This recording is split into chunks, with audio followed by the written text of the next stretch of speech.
ഞാൻ ഇന്ന് പറയാൻ പോകുന്നത് നിങ്ങൾ ഒരിക്കലെങ്കിലും നിങ്ങളുടെ സോഷ്യൽ മീഡിയയിലോ ഇൻസ്റ്റാഗ്രാം ഫീഡിലോ അല്ലെങ്കിൽ മറ്റുള്ള സ്റ്റോറീസിലൊക്കെ കണ്ടിട്ടുണ്ടാകാൻ സാധ്യതയുള്ള ഒരു പ്രോഡക്റ്റിനെ കുറിച്ചിട്ടാണ്.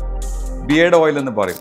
ഈ പരസ്യങ്ങളിലൊക്കെ പറയുന്നത് ഈ ബിയേർഡ് ഓയിൽ നിങ്ങൾ താടിയിലൊക്കെ അപ്ലൈ ചെയ്ത് കഴിഞ്ഞാൽ ഹെയർ ഭയങ്കര തിക്കവും ഹെവിലി ഡെൻസ്ഡ് ആയിരിക്കും എന്നൊക്കെ എന്നാണ് പറയുന്നത്. അതായത് നമ്മൾ KGF റോക്കി ബായിനെ പോലെയോ അല്ലെങ്കിൽ പ്രേമത്തിലെ നിവിൻ പോളിനൊക്കെ പോലെ ആയിരിക്കും എന്നാണ്.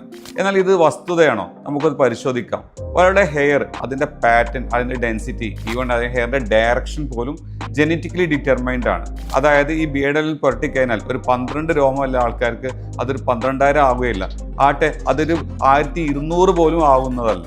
ഇനി പരസ്യക്കാർ പറയുന്നത് ശരിയായിരുന്നെങ്കിൽ ഒരു ഡെർമറ്റോളജിസ്റ്റായ ഞാൻ എൻ്റെ രോഗികളോട് മുടി പോയ ഭാഗത്ത്, അത് തലമുടി പോയ ഭാഗത്ത് ഈ ബിയേർഡിൽ അപ്ലൈ ചെയ്യാൻ പറയുമായിരുന്നു. ഞാൻ ഒരിക്കലും പറയാറില്ല. കാരണം ഈ ബിയേർഡിലെ കണ്ടന്റ് പരിശോധിച്ചാൽ നിങ്ങൾക്ക് മനസ്സിലാകും. അതിൽ അടങ്ങിയിട്ടുള്ളത് coconut oil, almond oil, jojoba oil, argan oil, ഈ പ്രോഡക്റ്റ്സ് ഒക്കെയാണ്. ഇത് മുടിയിൽ അപ്ലൈ ചെയ്ത് കഴിഞ്ഞാൽ ചില ഗുണങ്ങളൊക്കെ ഉണ്ടായിരിക്കും. ആ ഗുണങ്ങളാണ് ഹെയർ നല്ല ഷൈനി ആയി കിട്ടും, ഹെയർ നല്ല മോയ്സ്ചറൈസിങ് കിട്ടും, ഹെയറിൻ്റെ ഫ്രിസിനെസ് ഒക്കെ മാറി കിട്ടും. അതൊരിക്കലും ഹെയർ ഗ്രോത്ത്, അതായത് പുതിയ ഹെയർസ് ഉണ്ടാക്കാൻ സഹായിക്കുന്നതല്ല.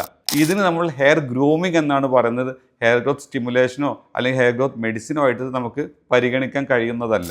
ഇനി ഒരാൾക്ക് താടിയിൽ ഹെയർ ഇല്ലയെന്ന് വിചാരിച്ചിട്ട് നിരാശപ്പെടേണ്ടതുണ്ടോ? ഇല്ല. അയാൾക്ക് തലയുടെ ബാക്കിൽ അത്യാവശ്യത്തിന് മുടിയുണ്ടെങ്കിൽ നമുക്കതെടുത്ത് ട്രാൻസ്പ്ലാന്റ് ചെയ്ത് താടിയിൽ വെച്ച് സെറ്റ് ചെയ്ത് കൊടുക്കാൻ കഴിയുന്നതായിരിക്കും. അതിന് ഹെയർ ട്രാൻസ്പ്ലാന്റേഷൻ അല്ലെങ്കിൽ ബിയർഡ് ട്രാൻസ്പ്ലാന്റേഷൻ എന്ന് പറയും. സോ എനിക്ക് പറയാനുള്ളത്, നിങ്ങൾ വിശ്വസിക്കേണ്ടത് സയൻസിലും ബയോളജിയിലുമാണ്, പരസ്യത്തിലല്ല.